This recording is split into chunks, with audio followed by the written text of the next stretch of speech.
You can count how many times you do it. Once a week, once a day, maybe more. And the moment you start counting, the same question appears. Is this too much? The internet wants to give you a number. Some people say any amount is too much. Some people say nothing matters unless your life is falling apart. Some people turn abstinence into discipline. Other people turn concern into shame. But the number is not the real question, because two people can masturbate the same amount and only one of them has a problem. The difference is not frequency. It is control. So here is the simplest answer. Too much masturbation is not a number. It is a pattern. A pattern that starts costing you something real. Sleep, focus, time, work, school, relationships, sexual intimacy, emotional stability, self-respect. That is the line. Not the moment someone online says you failed. Not the moment you feel ordinary sexual desire. The line appears when the habit starts making decisions for you. This is why frequency alone is a trap. People ask for a number because a number feels clean. Once a week is normal. Once a day is too much. 3 times a day is definitely a problem. But real life does not sort itself that neatly. Someone can masturbate often, sleep well, work well, connect with people, feel no distress, and choose freely. For that person, frequency by itself may not mean much. Someone else may masturbate less often, but feel trapped by it. They keep breaking promises to themselves. They lose sleep. They hide from a partner. They use it to avoid every difficult feeling. For that person, even a lower frequency can matter. So if you want the honest answer, stop asking only how many times. Ask what happens around it. Normal is wider than most people think. Masturbation is a common adult sexual behavior. It can be private, chosen, and not harmful. It can be part of normal sexual development and adult sexuality. And the data shows a very wide range. The National Survey of Sexual Health and Behavior, run by researchers at Indiana University, found that solo masturbation is common but not universal. In the 2009 NSSHB, more than half of men ages 16 to 59 reported solo masturbation in the previous month. Among men in their late 20s, later NSSHB-based summaries found that roughly 44% reported masturbating 2 or more times per week, but that also means many men did not. Some did it weekly, some monthly, some not at all that year. So if you are looking for one average number that separates healthy from unhealthy, the research does not really give you that. It gives you a distribution, a wide one, but normal does not mean impossible to misuse. Food is normal. Sleep is normal. Exercise is normal. Phones are normal. Almost anything can become a problem when it stops serving your life and starts shrinking it. That is why the better question is not, am I above average? The better question is this still working in my life? That question is more useful because it does not shame normal desire, and it does not ignore real consequences. It lets two things be true at once. Masturbation can be normal, and a masturbation pattern can still become a problem. The difference is not found in a single count. It is found in the pattern around the count. There are 4 words that matter more than the number: control, distress, impairment, consequences. This is close to how clinicians talk about problematic or compulsive sexual behavior. The Mayo Clinic describes concern around sexual behaviors that become difficult to control and cause problems in health, work, relationships, or other parts of life. And the World Health Organization's ICD-11 does not treat high sexual desire by itself as the problem. The concern is a repeated failure to control sexual impulses or behavior, plus marked distress or impairment. That distinction matters, because it protects normal desire from being mislabeled, and it protects real problems from being dismissed. Control means you can choose, you can delay, you can stop, you can say not tonight, and your own decision still counts. Distress means the pattern is causing real emotional suffering, not just guilt someone taught you, not just fear from a comment section. Real distress, the feeling that you are losing trust in yourself. Impairment means daily life is affected. Sleep gets worse, work suffers, school suffers, relationships suffer, You stop doing things you care about. Consequences means the pattern keeps going even after it costs you something. You see the damage. You decide to change. Then the same loop repeats. That is where concern becomes more serious. Because the problem is not desire. The problem is a habit that keeps overriding choice. Think of it like a steering wheel. Desire is not the problem. Having a steering wheel is not the problem. The problem begins when you turn left, and the wheel keeps pulling right. You may still be moving. You may still look functional from the outside. But inside, you can feel the loss of control. The first test is the control test. Can you not do it when you decide not to? Not forever. Not as a moral performance. Just for a reasonable period. Can you skip it tonight? Can you go a week without panic? Can you stop once you notice it is interfering with something important? If the answer is yes, that tells you something. If the answer is no, that also tells you something. Not that you are broken. Not that a comment section gets to diagnose you, but that the habit may deserve attention. The second test is the cost test. What is it taking? If it takes a few private minutes and nothing important is lost, that is one pattern. If it takes sleep, that is different. If it takes focus, that is different. If it takes honesty in a relationship, that is different. If it takes hours because porn, scrolling, novelty, and searching become part of the loop, that is different. The behavior is not judged in isolation. It is judged by what it replaces. A private habit becomes a life problem when real life keeps moving aside for it. This is why too much can look quiet. It may not look dramatic. It may look like being tired every morning. It may look like missing deadlines. It may look like avoiding a partner. It may look like losing an hour you meant to use differently.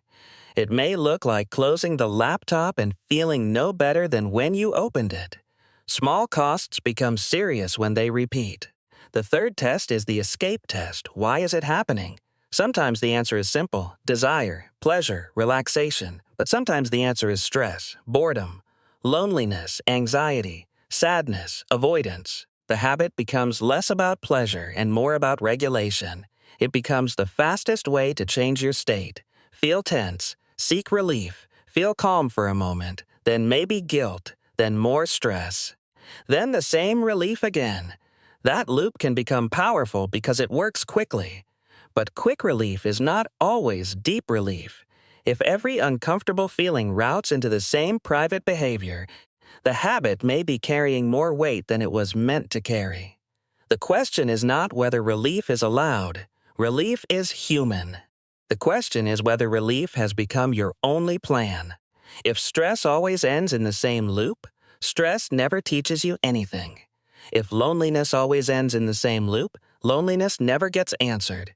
If boredom always ends in the same loop, your life slowly loses other sources of interest. That is how a private habit can become emotionally important. Not because it is evil, because it becomes too useful. This is also where porn changes the equation. Masturbation and pornography are not the same thing. They can overlap, but they are different variables. Population data also shows why this variable matters. In a nationally representative U.S. probability sample published in PLOS One, about 53% of men and 25% of women reported watching sexually explicit videos or DVDs in the past year. For men ages 25 to 29, the number was about 69%. That does not mean porn use equals a disorder. It means the screen is common enough that it should be separated from the masturbation question. For some people, masturbation without porn is occasional and easy to choose. With porn, the loop changes. Now there is novelty, search, anticipation, endless choice, longer sessions, more time disappearing. The question is not whether porn makes everyone broken. That is too simple. The question is whether porn has become the engine of the habit. Do you need more time than you planned? Do you keep searching after you meant to stop? Do you feel pulled forward even when you are not enjoying it? Does the screen make the behavior harder to control? If yes, then the frequency number is missing the point. The problem may not be how often. It may be the structure of the loop. That structure can make the number misleading. Someone might masturbate once, but spend 2 hours searching first. Someone else might masturbate once, briefly, and move on. On paper, the frequency is the same. In real life, the patterns are completely different. One is a short chosen behavior. The other may be a long reward loop built from novelty, anticipation, and lost time.